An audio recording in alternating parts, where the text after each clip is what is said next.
l'éducation. L'école, c'est l'instruction.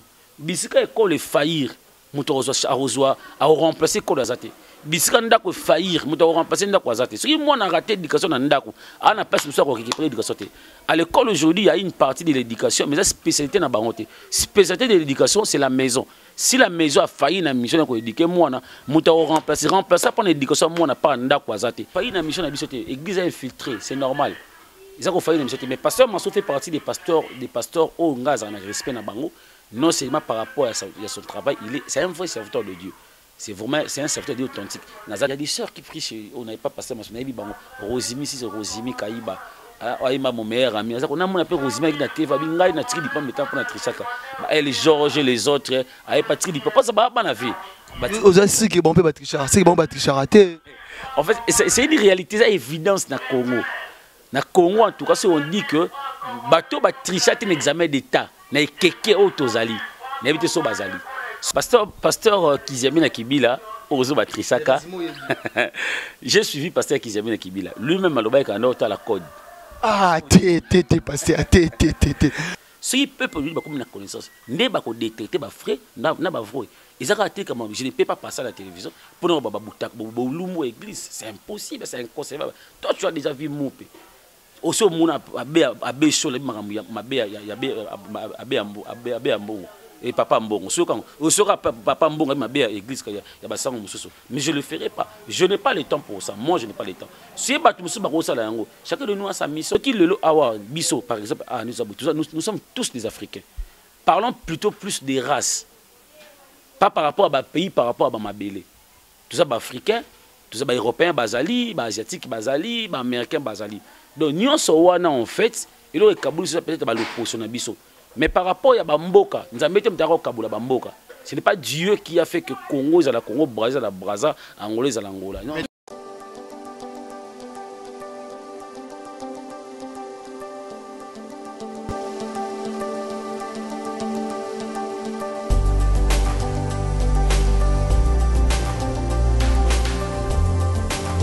C'est pas à vous abonner sur notre chaîne Mami Ndongala TV, likez, commentez, partagez.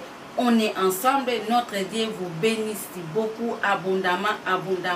Je vous aime beaucoup de tout mon cœur. Je suis votre sœur, votre maman, Mami Ndongala. Bonjour à tous les abonnés de Mami Ndongala télévision. N'êtes bien à la bon cœur. N'essayez bien que nous de sa famille. Voilà la raison pour laquelle nous avons fait mon coalelo. Les lots lobelaka na oesika na oetali rôle ya église. Est-ce que l'église est vraiment ça la rôle nango d'une manière oyo esengeli toté. Na yango nazalinga monter na plateau na ngai na yambi l'un des serviteurs les plus grands, les plus connus na Kinshasa na biso. Lui c'est le pasteur Cédric Manzanza azananga na plateau na yende to beta masolo ya église. Apport ya église ali nini? Qu'est-ce que que ça là n'attend autre zali? Est-ce que l'église nazali na azali auteur to azali cause ya passe ya ba congolais to kozabiano na invité na ngaza pembeni. Sans plus tarder, je dis bonjour pasteur Sédimanta. Bonjour papa Joël. Vous allez bien? Tout doucement par la grâce de Dieu ça va. Grandement joie de vous retrouver na plateau nangai ndé na ko rappeler parce que manzali pasteur ya pasteur responsable ya église Bethesda. Ça fait déjà 4 ans bandazo kamba église wana pasteur yango non. Ouais, ça va 4 ans déjà oui. Pasteur lelo tout un problème na église na biso Congo, église na biso Congo ja ko souffrir parce que to éviter qui est qui ba pasteur boyo sa sou musa no convenablement té. Je sais pas avine cause ani par rapport à makambo. Bon, faire une affirmation par rapport à ce que vous dites, il est vrai ou faux, mais ça constant, mais je ne dirais pas que le pasteur Bossa Moussa n'a pas tout encore l'église a un problème. Alors, comme dans tout le domaine, dans la politique, dans la musique, dans l'église aussi, il y a des problèmes. Chez nous aussi, il y a des problèmes. Ce n'est pas seulement chez nous, c'est partout. Partout je ne dis pas que c'est bien. Mon mot est normal. Est-ce qu'il y a une église qui a besoin de diplôme? Diplôme, il y a besoin de diplôme. L'un de vos collaborateurs, l'un ou Moutouma Bossa ni Moussala Mokoabi, Batunyo Soyo, Basala ba examen ba tricha, Batunyo Soyo, ba tricha ba examen d'état, Batunyo Soyo ba tricha ba école, baza censé fois ça ba diplôme na bango, on est tout na pasteur, yo na église na yo moko, deux ans c'est ba diplôme na po bande soko tanga classe. D'abord je connais pas mutango le binanga été sur je sais pas, mais dis-moi cause ça ba diplôme dans quel sens? Bato ba tricha et tout. Je dirais il est responsable à ma propos na ye. Il sait pourquoi il a dit. C'est à lui maintenant de répondre en fait. Ou encore, la meilleure façon, pourquoi c'est de poser la question à celui qui a dit ça. Je suis responsable de ce que je dis. Je ne suis pas responsable à mon pasteur Awana Lobby. Je ne peux pas contredire, je maîtriser bien. Mais cause à moi normal, je pense que ça bien. Ce qui, le pasteur lui-même, par exemple, il nous dit que tant qu'on a l'examen d'état tricha kate, et ce que bongo que gloire au Seigneur. Mais si il n'y a pas de trichaka, la sûreté commence par soi-même. Et nous allons bien, il y a d'abord un diplôme d'État. Et aussi, dans son église, bateau bazar ba tricha ba diplôme d'État. Moi, j'ai journée spéciale, il y a remettre ba diplôme d'État. Na bateau ba kota pe na musa na ndenge mo cop. Bango c'est ba ko renoncer. Tout le monde journée ma porte ouverte, boye pena des portes ouvertes, pena que boye ba remettre ba diplôme d'État. Nous aussi peut-être on le fera. Tant tout bango ba bandi en c'est mieux. Mais moi je pense que il est responsable de Maramba à Lobby. Malheureusement, je n'ai pas de détails par rapport à ça. Lobby Hazard responsable, il y a Maramba besoin de détails. Mais on a dit, bosser la Bible, Bible mort, il y a Apocalypse, il y a Tanga, comment il y a Lobby Makambu, les mains et appuyer, tu as désapprouvé Maramba à Lobby. La conviction, tant pasteur, d'abord je connais pas si vous avez pasteur Nini. C'est pasteur Marcelo Tounas. D'abord, je suis mal à l'aise parce qu'il s'agit de pasteur Marcelo Tounas, c'est un aîné dans la foi à qui j'ai beaucoup de respect pour lui. En fait, on ne peut pas se contredire de la parole de Dieu. Malheureusement, la Bible, les ali, ils ont ouillé à main. Dans la raison, il faut faillir dans la mission. Il faut faillir dans la mission. L'église a infiltré, c'est normal. Ils ont failli dans la mission. Mais pasteur Marcelo fait partie des pasteurs où on a un respect dans Bango. Non seulement par rapport à son travail, c'est un vrai serviteur de Dieu. C'est vraiment un serviteur de Dieu authentique.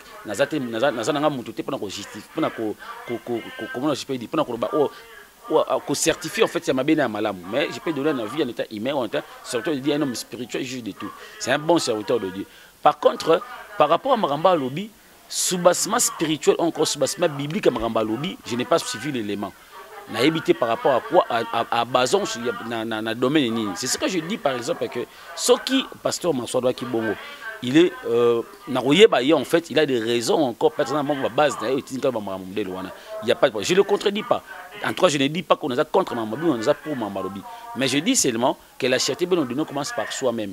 Et cause à la malam, tout le monde qui est pasteur Mansour Tounasi, à qui j'ai beaucoup de respect, à cette journée, il y a des sœurs qui prient, on n'avait pas pasteur Mansour, Rosimi, si c'est Rosimi Kaïba.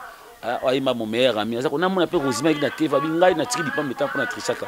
Elle Georges les autres, avec pas tri diplôme, pas ça va pas la vie. Aux assis qui bon peut tricher, c'est bon tricher raté. En fait, c'est une réalité, c'est une évidence dans le Congo. Dans le Congo, en tout cas, si on dit que bateau va tricher un examen d'État, il y a quelqu'un d'autre qui a so bazali.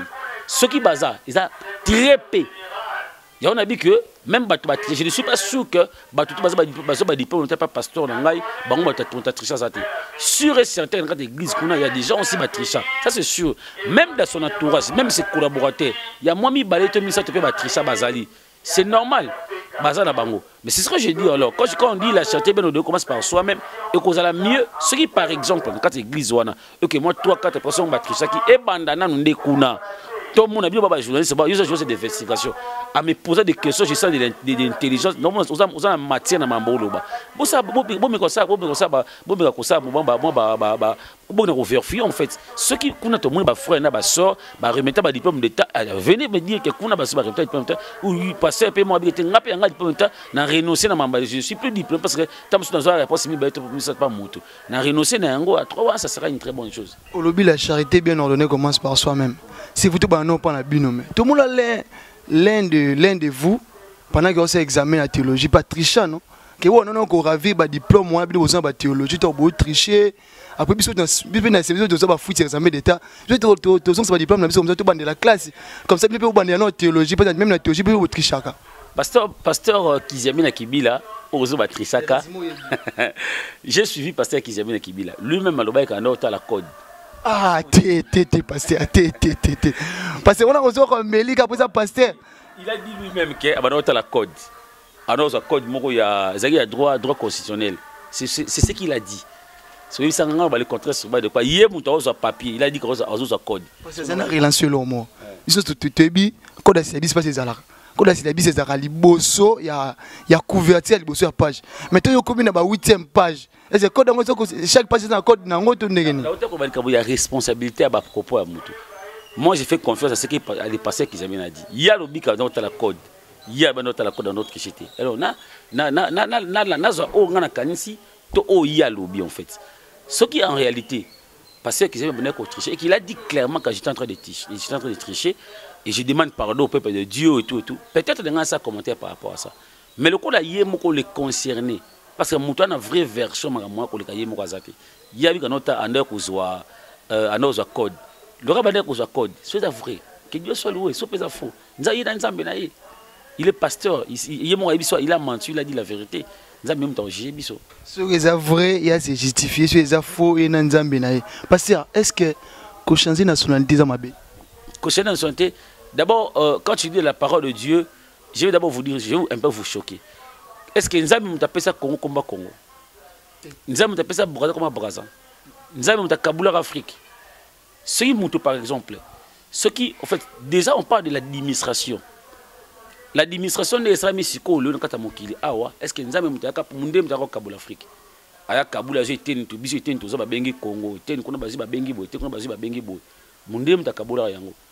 Ça veut dire que mundem mutazu a parti à ma belé na yo wana, comme Zaïre, comme Congo parti à ma belé na yo, comme Congo parti à ma belé na yo.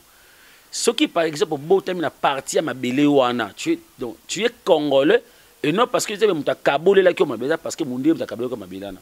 Si par exemple moi je quitte ici na longo awana kei par exemple na kati ya Brazza, je deviens Brazzavillois. Donc na toujours la logique ya ndenge ba Kaboula la mabele. Ça n'a rien à voir avec la spiritualité dedans. Par exemple, ce qui le awa biso par exemple nous sommes tous des Africains. Parlons plutôt plus des races. Pas par rapport à ba pays, par rapport à mabele. Tout ça ba africain, tout ça ba européen bazali, ba asiatique bazali, ba américain bazali. Donc nous sommes en fait, et le Kaboula c'est peut-être ba l'opposition na biso. Mais par rapport à Bamboka, nous avons mis Kaboula Bamboka.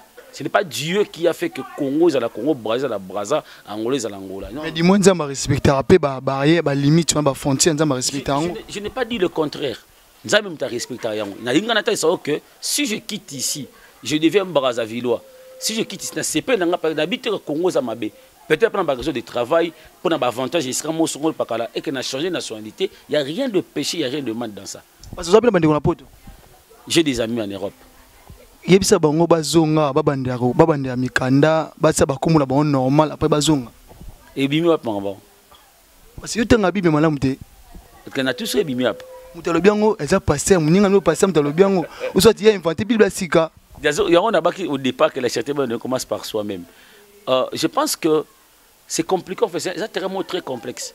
Mais ça peut une raison beza wapi. Abi o asa chanter combo azonga na Congo abano sa document na Congo ni normal so za yeka bongo ezika koma ki Jean Paul azonga ka bongo so ka za ki so za ki Mantoni akuna koma ki Jean Pierre azonga Mantoni comme ça azonga susu ezika ndenge moko parce que le problème ezali kambuya oyo lobina o nzamba lobi. Je vais m'expliquer. Dieu dit tant à Jacob, il dit à Jacob, on t'appellera plus Jacob, on t'appellera Israël. L'Éternel dit parler avec Jacob, ah bien on t'appellera plus Jacob, on t'appellera Israël. Mais on remarque, après qu'on soit dans Jacob, Nzamba va s'identifier, pas le roi Nzamba Israël, mais le roi Nzamba Jacob. Nzamba aussi identifié le roi Nzamba Israël, mais le roi Nzamba Jacob. Il dit, je suis le Dieu de Jacob, le Dieu d'Abraham. Et pourtant, Dieu lui-même, tant à Jacob, il dit à Jacob, on t'appellera plus Jacob, on t'appellera Israël. Ça veut dire quoi? En fait, Marambo yo lobby, na o nzamba lobby. Je ne sais pas dire que c'est n'a été sur le moment en fait. Si toi tu dis par rapport à combo à Jacob, parce que tu dis que Jacob a voleur, a escroc, nani. Mais Dieu quand il m'appelle Jacob en fait, quand il m'appelle Jacob, au lieu de m'appeler par exemple na combo o ya pesa kingana comment c'est comme il m'appelle na combo na ngakala. Ça veut dire quoi? Malgré l'imperfection na yo, nzamba lingi ubongo, pe nzamba treta okandongo zana. Dieu n'est pas comme c'est Nzambe na biso Nzamba kanda ma caster neto. En fait, j'ai comme les pressions sur l'ancienne alliance. On dit sur la nouvelle alliance. Moi je ne dis pas que bateau bana ba Europe, il y a des pasteurs na poto ba Bangunda. Il est pasteur à Bangunda. A Kosipe, ba okalele a nakata Kongo wa o azamuta IDPS, même so attrape o zape mo ko zape mo IDPS. C'est pasteur à bonga bossa né paradis, bossa né paradis. La Bible n'a jamais été pour le faux. La Bible n'a jamais soutenu ma maman. Ata mukolo moko te. Bible soutient ma maman faux. Dieu n'a jamais été derrière Batbaokosa. Le père de mensonges, c'est le diable. Mais notre spirituel, il y a ma belle, il y a l'administration. C'est sûr que c'est un intérêt très complexe parce qu'il y a beaucoup de réalité dans ça. Aujourd'hui, ça va nous prendre beaucoup de temps. Mais je pense que, humblement, par exemple, ce n'est pas la même chose. Tu penses vraiment comme toi, par exemple, le frère Joël, tu n'es plus le nom de frère Joël, pendant la réseau Yebi, tu iras en enfer parce que tu avais changé de nom. Nous avons appelé ça comme Joël. Ma parole m'appelle ça comme Joël.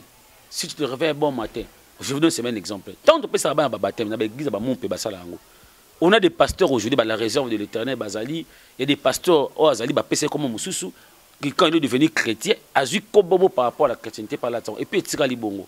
J'ai écouté un jour le pasteur Atoms qui disait comment Atoms, c'était comme ça, je pense Thomas. Il a péché. Parce que combo so benga wana, c'est différent muto nzamba sali noir. Muto nzamba sali noir comme ça mondele. Encore muto nzamba mubanga comme ça PD, c'est pas la même chose. C'est très différent. Mais combo ba parents ba péché, si j'enlève ce nom, est-ce que j'ai péché? Disou meza eza wapi. Disou eza wapi, wapi c'est disou meza. Si je change le nom, où est le péché? La personne est un mot typique. Jésus lui-même a changé ba combo. Jésus lui-même, il a péché. Mais exactement, lui-même il a fait ça. Est-ce que c'est Dieu qui a fait ça? Il dit tant mais tout ce que Dieu a fait est bon. Tout ce que Dieu a fait, ça il y a ma bézate. Si Dieu a salango, où est le mal? Parce qu'on a comme l'impression que si j'ai moi très important pour aborder il y a un petit beau ça là. Mais les lots pour déformer même jeunesse à l'élo. Et comme bino babilenge ba ça ils ont bino qui c'est bilenge. Le bilingue ba komi ko tika la babolumbu na internet parce que bino passer mbobanda kango to mo le bana à Saint-Georges et puis curieusement confession religieuse monte bien catholique ba bike ba ko yambaka bana bon na ba école na bango te alors nzamba bini boye pana bino za fatigué charge na pisa bino repos parce que bano ba sai mabe wana pone église boko yamba bango pona ko réintégrer bona kata société malgré ba acte ba komi o bino ba passer mbola ki bango nde ba saka ba sex tap na internet. En fait, déjà, je me sens mal à l'aise sur l'église catholique parce que dans la confession religieuse, on a azaté, malheureusement. Je ne suis pas de l'église catholique. Effectivement, dans l'église catholique, il y a des parents en fait. Si il y a des mesures disciplinaires pour ces enfants-là, je ne peux pas faire de commentaires par rapport à ça. Ou encore, papa Mbongo, si il y a des décisions au collège, ils sont contre un côté. Mais quand on attribuer bêtises au ban dans l'église, ça c'est être trop dire. Censé encadrer c'est comme les professeurs devant problème que tout kaboulo na kaboulo na moins que nous génération montante quand même ça va très intéressant par vos questions là en trois je vous flatte pas en tout cas. Merci. OK, maintenant quoi attribuer buzo bana pas na biso et c'est vrai malheureusement c'est le cas en fait dans Mambele Kayo Congo tout ça il faut prêcher d'exemple ça c'est vrai na biso ba buzo ba mosusu ezali ba kokuta biso na yango te. Vous voyez, biso bateau toujours au terre bateau basa mabete. Si on nous trouve dans marambo to pekisa bateau, ça devient une contradiction. Je comprends. Mais quoi attribuer buzo bana biso, c'est ça ba sex tap, c'est même pas pasteur, il y a des ministères basa liango, bateau ba politicien basa. Il y a un ministre ça on a bureau, on a drapeau corona c'est mon corona voilà. Un ministre d'État dans Mboko Abisso Congo, ça on a un drapeau corona prenant effigie après des républiques. Il a fait ça dans son bureau avec une femme. Il n'était pas un pasteur. Il y a des ministères profanes, je comprends pourquoi pas Abisso Kama. Eh pasteur, c'est normal. Mais quoi attribuer la responsabilité à partager. Nous aussi, toi n'a pas la responsabilité. Mais ça aussi moi musique na mukuse responsabilité de papa, responsabilité à parents. Ba parents d'abord ba faillir na mission na bango c'est ce qui fait bana basa mama modèle wana c'est qui pour que bana ba reprendre médication banda ko na bango vous croyez que moi nous a bien indiqué je vous dis une chose bis na matière ya hôtel makambu ya kokola ya mwana hôtel makambu ya ko encadrer mwana ba entité mi baleza principale o eza yebani pour na makambu eza pour encadrement bana c'est l'école et la maison c'est l'éducation l'école c'est l'instruction bisika école faillir moto arozwa a remplacer école azate bisika ndako faillir moto remplacer ndako azate ce qui moi na raté éducation na ndako ana place moto ko récupérer éducation à l'école aujourd'hui il y a une partie de l'éducation mais la spécialité na bangote spécialité de l'éducation c'est la maison. Si la maison a failli na mission ko éduquer moi na moto remplacer par l'éducation moi na pas ndako azate instruction remplacer pour l'instruction moi na pas école azate déjà place wana on comprend directement que bana problème d'éducation depuis na banda ko na bango parce que ce qui moi na bimi na libanda et quand le roti na moto remplaçant valable ou à couper sa mona ou ndako c'est la riz. L'enfant va ramasser nyonso balabala ko pesa yi. Quand la riz et pesa mona makambo par exemple au ndako pesa qui était vous connaissez avec tous les dangers. Aujourd'hui nous avons l'internet, aujourd'hui nous avons les téléphones ba Android ba mambebele vous comprenez directement bisika une famille est failli sur balabala et pesa mon éducation Alice comprend moi dans andeni. Donc ndako failli on vient à l'école peut couper sa mona inscription. Et ce qui école failli, c'est fini. Maintenant, en dehors de l'école, déjà ce que j'ai dit que déjà il y a bosso, eux qui famille va faillir dans mission d'Abango, et qu'on peut côtoyer un peu à part il y a responsabilité parce que bana prendre instruction. Si réellement bana qui bien instruit, ça maman malheureusement famille est faillie. École n'a pas de responsabilité. Nous aussi, pasteur, tant que famille faillit et que l'école est faillie, biso bateau to récupérer jouer rôle monene au bisika au famille échouée, bisika école échouée, l'église a capacité pour récupérer ça musala plus que même bon so. Biso peut taper to failli dans notre mission, marambo to routine ka bato basa te biso on le fait aujourd'hui, c'est ce qui pose problème. Mais par sur la responsabilité, ils appellent la responsabilité sur ya bana wana par exemple. On n'est pas besoin d'être dans un milieu propre pour être propre. C'est un problème de choix. Bana n'a pas responsabilité. Bobengi bana miki po bana Congo. Bana 17 ans et tout. Si so bana États-Unis bana ba majeur. Baza ba miki par rapport à loi Congo, ndé bengi bana miki. Puis bana ba miki. Bana ba sa ba miki ba ko sa maman modèle là. Si vraiment ba miki ba ko sa maman modèle là. So ba sa maman aussi ba mikolo. So ba na porte ba bana voter. Na États-Unis 17 ans majeur. Bana ba na l'air voter. Pas na biso comme la loi Congo, bana majeur na 18 ans bengi ba miki. Donc remarquez, et premier ba responsabilité ba parents école, église, na bango moko. Et Samuel a un milieu. Samuel a vécu dans un milieu où il était très sale, mais Samuel était propre. C'est aussi un problème de choix. Samuel était un homme sérieux. Il était très sérieux. Okay. Pas besoin d'un endroit propre pour être propre. Vous nous suivez de partout, laisse-moi vous rappeler, je suis avec les pasteurs Cédric Manzanza, en tout cas, à Sobamala, mon ami qui est de partout dans le monde. Vous êtes en Europe, je salue comme ça. Moi, ça m'a cassé, moi, ça m'a été mon Mami Ndongala, mère à Bachadak Malongo, mère à Beni Malongo, mère à Gloria Malongo, mon témoin, papa Ndongala, Garcia Malongo. Je salue comme ça, maman Marie Landou, partenaire, Mami Ndonga à la télévision. Et salut comme ça, maman Iguet Moutondo depuis Kinshasa, marraine d'Elix. Et derrière la caméra, je salue mon très cher frère Rabi Akedika. Depuis l'Angola, je salue mon papa Didier Bantala, mon thème, ma maman Prudence. Et nous suis. Pas de que c'est mon Rabi, papa. Papa Didier, tu ne sais que c'est mon Rabi. Là, tu dois passer sur des attaques vidéo. Oui, Natala Kiango. Si je dis Natala Kiango, c'est faux. Natala Kiango. Au moins, un scandale de la Kachouana. Ouais. Apparemment, au lobby, pas besoin d'un endroit propre pour être propre. Maintenant, comme l'impression, on a salité, école a salité, église a salité. Nous pouvons nous dire que quand on a chance, c'était pour une place de lobby, qui est une église, Bouzoba Moro, Nandaku Bouzoba Moro, une école Bouzoba Moro, Tokima, Wapi Pasteur. En tout cas, par rapport à l'église, je suis très fier à l'église à Congo. Très fier. Très fier. Parce que quand les boutiques ont poison, très fier. Je suis très fier dans l'église à Congo. Très, très fier. Pourquoi je dis ça? Il ne faut pas seulement voir le faux, parce qu'il y a aussi des vrais. On ne peut pas parler de faux dollars sans parler de vrais dollars. Ce qui est vrai dollar existera, ce qui est faux dollar peut exister. Parce que vous dénoncez Bango, tout ce qu'on a l'église na Bango. En fait, quand dénoncer Bango, je vais vous dire une chose. La meilleure façon, il y a relaxa mutu, il y a meilleure façon relaxa mutu, il y a relaxa mutu. Comment on a faux dollar, comment on a faux dollar, ils ont c'est un vrai dollar. Ce mutu a un vrai dollar et qui a un faux dollar, et vous permettre à mutu tant aux dollars et qui aux faux monnaie zongezate. Ce n'est pas en dénonçant, de permettre à qu'est-ce qu'il faut? Je vais vous donner une relative histoire mon amoukousi, c'est parce que vous vivez par rapport à temps. Dans mon coup, je me suis dit, on était avec mes amis, là où je suis né, na Bumbu, na Kokoloa. Tu vois, na Baninga, tu vas te lancer la Mouibi. Mouibi, tu t'es mis, tu vas te Mouibi.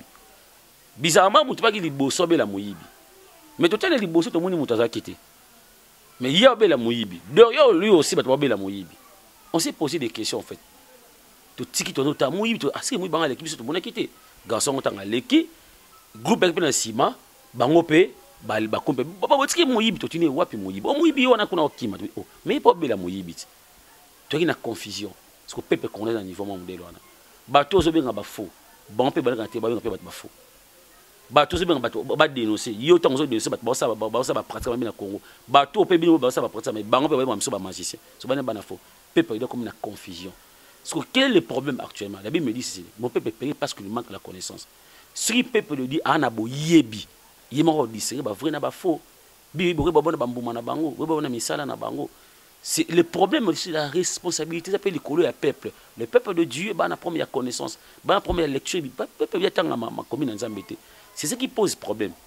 Par contre, si mutu on est tout ma faux dollar, si mutu a na facilité il ba vrai dollar, il a vrai dollar. Soit azimi faux dollar, il ba oza faux à rejoindre ngoté. Mais si mutu a bi faux dollar té, il bi vrai dollar té, a rejoindre nyonso. Si on va nous mettre ba beti mbata parce qu'il n'a pas la connaissance. Si peuple lui ba comme la connaissance, ne ba ko détecter ba frais na ba vrai. Ils ont raté comment je ne peux pas passer à la télévision pour nous ba butak bo lumu église, c'est impossible, c'est inconcevable. Toi tu as déjà vu moupe. Aussi mona abe show le mabe ya ambo et papa mbongo soka papa mbongo ma bien église ya basango mususu mais je le ferai pas, je n'ai pas le temps pour ça, moi je n'ai pas le temps. Si batu mususu ba ko sala yango, chacun de nous a sa mission, chacun de nous a sa vision, chacun de nous a sa façon de voir les choses. Dans mon humble vie, je ne peux pas le faire. Je suis fier de l'église parce que l'église au bien église à Congo bozo bekoti. J'ai un papa comme papa Suto Luemba. Je suis très fier de lui. J'ai un papa comme papa Kelani, je suis très fier de lui. Nazousoka da jeune génération que Orange Yanzali. Prenez pasteur Tom Simuma, très fier de lui. Prenez pasteur Tom, pasteur Nani Mansour Toulouse. Je suis très fier de lui. Pasteur Moïse Mbi. Vous voyez, moi je prends papa Henri papa, très fier de lui. Donc je pense que dans cette église, c'est logique. Jésus a dit, qu'est-ce que Jésus a dit? A dit laissez-les croître ensemble. Ce n'est pas ma responsabilité mon frère. Ce n'est pas mon travail. Il le fera au temps convenable. C'est lui-même. C'est un travail qu'il le fera seul. Il dit, Abi, change Ali Aïe. Tu es sûr? Au Congo, tout le monde peut être pression, dirait, il le fera à son temps. Ne pensez pas qu'un monaté. Quand je lis des livres plutôt d'Exode chapitre 3, Dieu dit à Moïse, je vis la souffrance, j'ai entendu, à mon akapa yokaka. Tout ce qui se passe ici, papa, il y a YouTube, il y a même YouTube, il y a un monde. Mamine Dongon la TV avant de exister, il y a des grands prophétiques, il y a solo à Monara. Il sait ce qui se passe ici au Congo, à Monara. Il le fera à son temps. Attends le préfet de discipline. Je ne suis pas un préfet de discipline. J'ai fait que mon travail. Pasteur Abi Aza, préfet de discipline, il ne fait que son travail. Les lobabi, les pharisiens, ils se faire saluer en public. Les lobabi, non, les pharisiens, parce que beaucoup de archevêques, archibishops, prophètes général, beaucoup de gens. Bon, déjà dans la Bible, quand je lis la parole de Dieu, dans mon livre, comme 20 €, par exemple, 20 €, j'ai un million, mais la seule différence c'est que la plupart des Batouana, c'est comme Nzamba Benga Bango. Abenga Abraham, papa Biko le Belé. Nzamba Benga Abraham, papa Biko le Belé. Nzamba Benga Abraham, Abenga plutôt j'ai 20 €. Mais j'ai constaté aujourd'hui, on a un problème. Quel est le problème que nous avons aujourd'hui dans notre pays? Cette génération est tour de Babel. Bavandi un groupe déjà bafani babi qui noté faisons un tour, faisons babi tout ça là batu bango moko tout ça là bango bangi bami ça là en fait on a une génération oh papa so mi c'était mon solo azate papa faut oyebana faut ko mi ça là moi chaîne na YouTube batu bomi biso bino ndeko tira micro yonga bomo ça là non biso sunga bino bo véhiculer information avec tous les dangers on comprend dites mamine donc la TV je ça fait partie des choses ça suivi dans YouTube. Il n'y a pas de problème. Moi, je viens, je passe mon message. Mais on a une génération aujourd'hui qui, oh, bah, on a mis ça là. Activé, combo, combo, par contre, quand je lis dans les livres de Genèse, chapitre 12, l'Éternel dit parler avec Abraham. Il dit à Abraham, je rendais, Abraham, je t'ai béni, toi, après il dit, je rendais ton nom grand. J'ai, moi, Dieu, je rendais ton nom grand. La responsabilité au tombeau, la combo dans la main, ce n'est pas ma responsabilité. C'est à Dieu de le faire. je reste calme, je suis auprès du maître. Sera sepeli et que comme dans Manzanza et dans le monde entier et que dans les États-Unis comme dans Yébana et que partout le monde entier même à 11 mètres sur Nangai. Tout dépend de lui. Moi, je n'ai pas le temps pour comme ça là. Quand je passe à la télé, pareil, quand je le fais aujourd'hui, j'ai fait pour l'évangile. Tu m'as invité, je viens, tu me poses des questions, je réponds. N'a été pour les messages, n'a été pour les mythos. Qui suis-je moi par exemple? Un simple instrument que l'Éternel a ramassé, a utilisé dans le côté. C'est lui qui va faire que comme il a dit à Abraham, je rendais, ce n'est pas ma responsabilité. Il dit, je rendais ton nom grand. Je me rappelle un jour, comment appelle moi folie, quand j'ai commencé, appelle mon Manzambe. Mon carte de visite, Dieu m'a dit, Manzana, ce n'est pas ton problème. Laisse-moi le faire. Et je le ferai bien. Cache-toi. Cache-toi. Cache-toi, depuis il y a longtemps, il y a plus de 10 ans passés. Dieu m'a dit, j'ai rendu ton nom grand Manzana. Reste calme. Et je me suis caché, je me suis réservé. Moi, je suis pasteur Manzana, tout court. Si Dieu, demain, après-demain, il me dit, Manzana, tout dépend de lui. Et je vais vous dire une chose. Et le Komuta, je pas un Zambé. Ils ont deux choses à accompagner. Ce que tu as, si ça vient de l'Éternel, ils sont accompagnés par deux choses. L'humilité et la reconnaissance. Si réellement nous avons tombé, preuve que nous avons tombé, parce que nous avons tombé, nous sommes humble. Parce que nous avons des casse-tête. Ils ont casse-tête, ils ont kabélé là, ils ont kabélé. Quoi, ils ont casse-tête, ils ont humble. Deuxième chose, c'est la reconnaissance. Et le koba kabélé na ko kabélé, ba c'est nga on a grâce na ngolu, naza o naza le frère ça reconnaissance monta pesi ngai. Mais quand je vois la plupart d'entre nous au brami tombola, je me pose des questions. Ma obazali ba zona nzambe. Ngaza ba voiture, naza ba mituka na église ba 1000 personnes. La Bible me dit ni ne peut venir à moi ça que mon père l'attire. Ce qui réellement tata m'attire qui mais gloire faute et ils ont pas la tata. Je ne pense pas que faut na mitombola par rapport nango. Si on a mitombola c'est les maman ça pour na zo yango. C'est la fouille, ben fort mot son le pakala. Mais moi, ce que je sais, ce que je suis devenu aujourd'hui, moi, Manzaza, c'est la grâce de Dieu. Je n'ai pas le temps comme Tombola et je n'ai pas le temps pour la. Mais et aujourd'hui, ceux qui ont panzambe za fouille humilité, sont déjà au mitombo ceux qui panzambe. Mais on comprend directement que ceux au mambo ça malo c'est que boza sunanzambe longote parce que en réalité tout le bas. Le lieu comment le lobo passer à ganga bino baza pote baza bana mamikana basa baba na mamikanda basa ibasabo. Mais pourtant bino bo dépouiller peuple ngo bo me ko inventer na mamsou za raté ba dimba action de grâce action ya maison ya nini ya première maison deuxième maison délivrance ya esenga ne se compagnie kana bon alors que quand tu donner seulement bilo bandozo bino le boy même ba fufu boy ba madesu bi olinga mbongo et comme couleur nini obi on préférer mbongo bolinga su bilo bando pesa avant. Nous, tout ça, c'est un problème aussi, il y a peuple. Je suis en train de parler comme ça, bien mais le Seigneur, nous avons les rabino, bon, on a mis téma, nous avons battu la yo, nous avons bomba yo, yaya, tika ma bit kama sumu. Et puis, sommes en poto la nangaro bani. Ah, ok, on est bien, maman fout les aguets. Ma fout les aguets. Alors, bandé, au thé, un message moka ya Congo, en Europe, et à maté. Exactement. Eh, ça lié dans ma fouta. Papa Zolo Bamalam, mais, vous en ma fouta. Bat baligi bongoté. Même ma chaîne, quel est le pasteur le plus suivi? On connaît en fait ma mine trop ça. Ça va baise, tu vas big, ça va tuer. Je connais, j'ai pas de baise. Congolais, tout Congolais. Passer pour ça va baise. Comment ma baise? Congolais, comment le père moment mouton aïe, nazomona, nzamba otali sangai. Ça aussi, ils ont fait faute il y a population, il y a peuple paix. Mon peuple paix parce qu'il manque la connaissance. Ce cas peuple de dire baby quand le banzambe bien, mon frère ba nous tout monde mandolé kana ngote.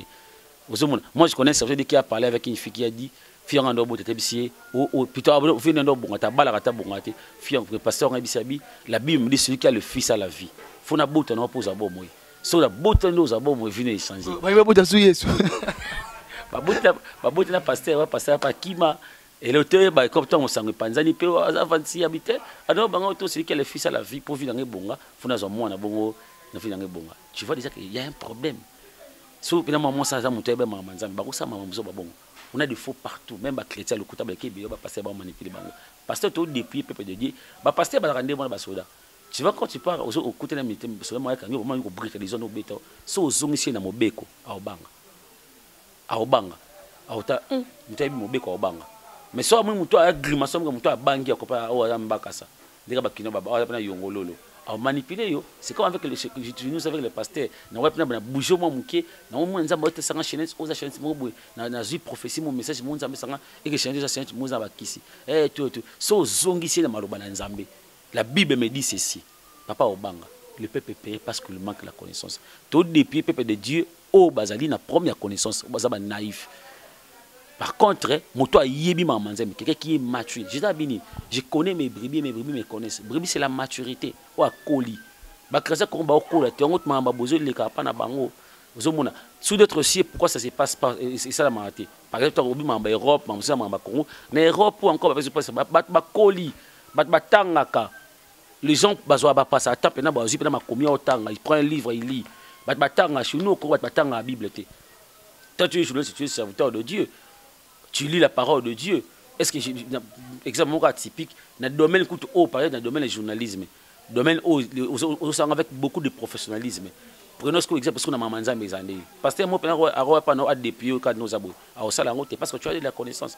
Mon peuple est payé parce qu'il manque la connaissance. Depuis peuple de Dieu, tout est de la parole de Dieu. Il y a malam ma c'est de la Bible.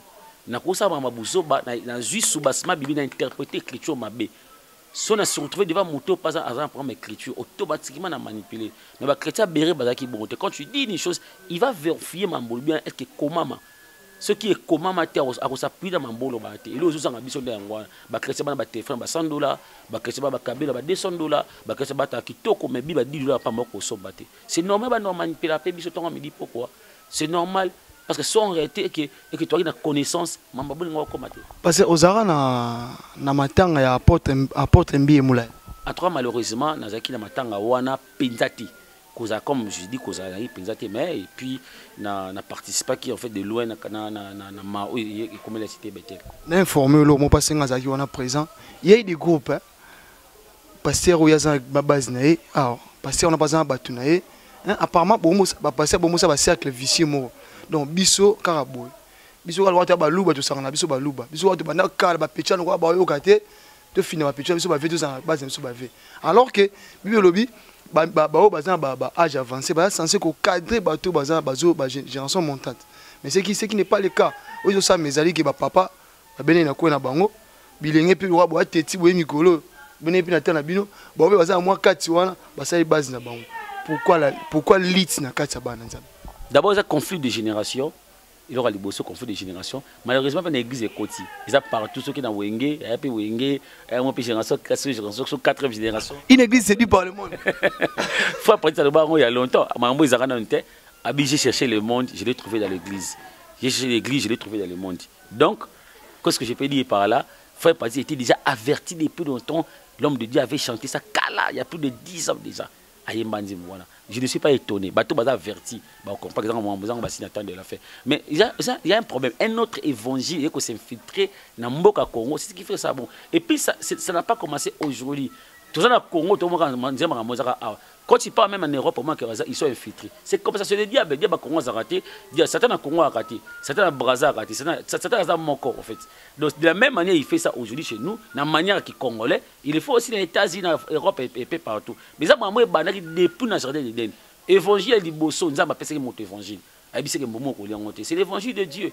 Quand le diable est venu, aïe pas un moto, aïe pas moi c'est que c'est bon lembo mota mais comme évangile il dit bâton qu'on s'infiltrer et qu'on remplace évangile en Zambie deux évangiles comme Kobunda c'est l'homme chita l'homme salama c'est la même chose aujourd'hui sur au monde bokabone koti parce que le diable s'infiltrer à un autre évangile à même évangile il y a six évangile mususu et qu'on s'infiltrer dans évangile en Mboka évangile en Zambie c'est ce qui fait que et même shit il y a église et même shit il y a l'homme ça a commencé depuis jardin d'Éden.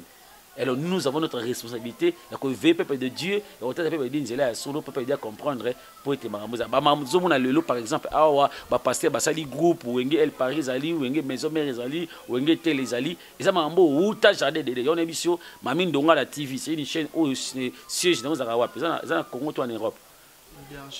Et ça les deux voilà, demande à mamie demande en fait na partenaire en Europe, c'est bien que na kuna pe yo na côté pasteur me la violer. Non, tu pasteur mondial en grossier. Tu n'as jamais entendu ça. Et ça, évangile, c'est infiltré. Deuxième évangile, où il y a un jardin d'Éden. Quand le diable a parlé avec la femme, avec quelle est l'image de la femme? La femme, c'est l'église. Le diable n'a pas parlé avec l'homme. Le diable a parlé avec la femme. La femme, c'est l'image de l'église. Qu'est-ce qu'il a dit?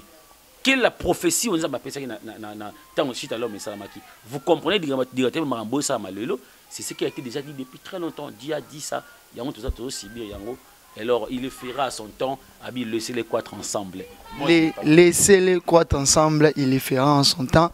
Maintenant, comme l'impression que Paul avait dit à Timothée, Abi zana respect na ba mikolo wana bino boti na ba via na ba de touche ba ve ba sili ba tika ba ba vétéran et peut-être bino bossa elo malonga te ba fe ba finir la bino pe ba na raison d'autre part. C'est ce que j'ai parlé de conflit de génération.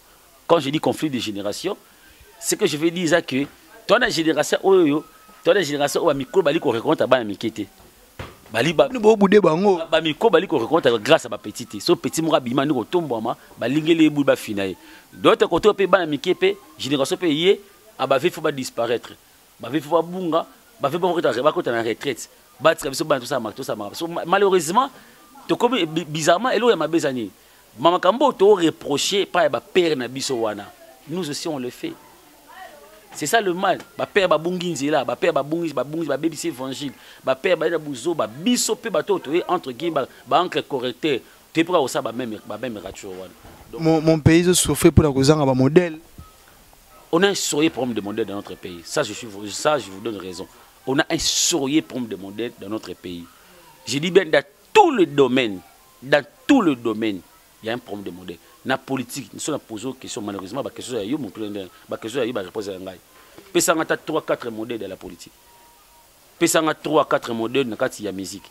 Puis on a 3-4 modèles dans l'église. On a un problème de modèle dans tous les domaines, malheureusement. Mais Dieu nous fait grâce.